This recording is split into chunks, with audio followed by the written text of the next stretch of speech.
Hello, and welcome to the Middlebury Morality Experiment.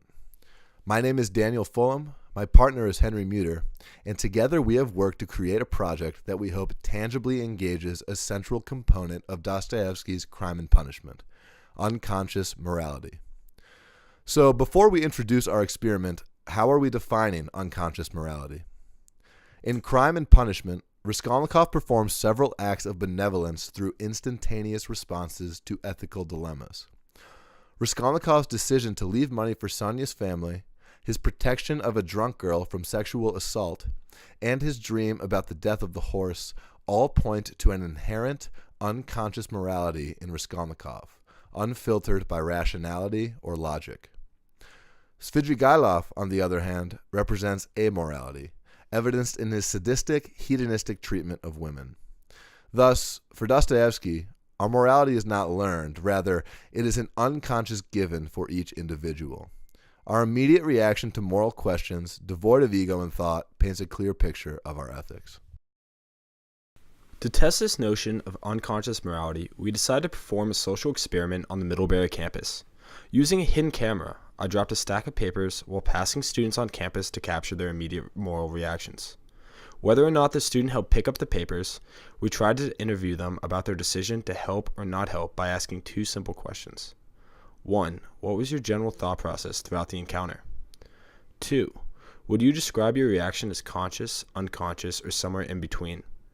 Our aim was to explore unconscious morality in the real world, an attempt to determine if our morals are inherent and if any after-the-fact thinking is simply a distortion of a true ethic. We wanted to hear our Middlebury peers' thoughts on their own moral responses, hoping to better unpack Dostoevsky's construction of unconscious morality. Here are some of our peers' responses. So I was just walking and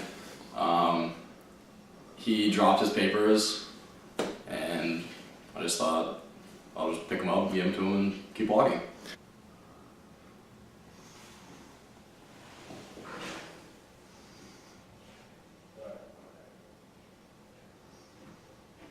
Well, did feel like a comment. I think it was pretty subconscious. I just figured he would pick it up because they were his papers. And I had nothing to do with it. Like, he just dropped them right in front of me, so. When someone drops something, you want to help them.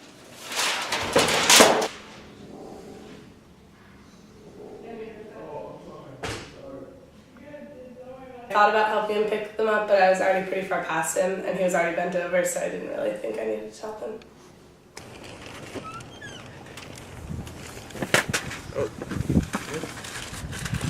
For me, it was more of automatic. I just saw someone needed help, and I decided to help them.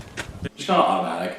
I feel like if anyone dropped anything, I just try to help them pick it up. Well, a big man approached me with a bunch of papers, and when that happens, I know something's wrong, so I immediately reacted with violence.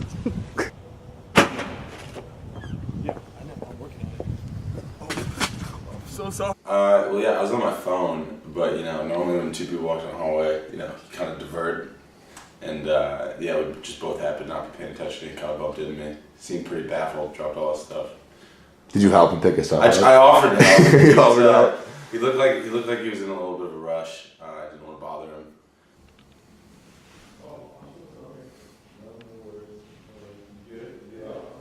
I felt it was conscious because I made a conscious decision that I wasn't paying attention and I ran into him because he was on the phone. He was clearly having a better excuse to not be paying attention than me.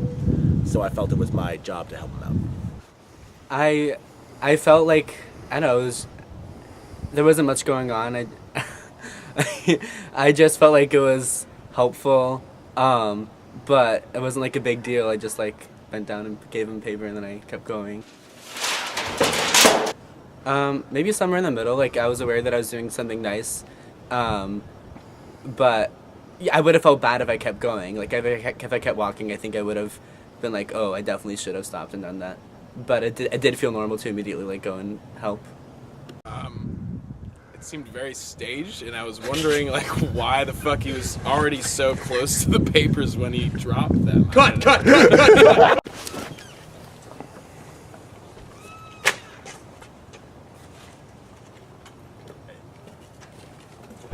In conjunction with our experiment, we have a website that further explains unconscious morality in the context of crime and punishment.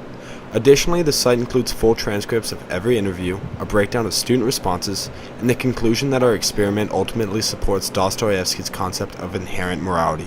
Thank you, and we hope you enjoy our work.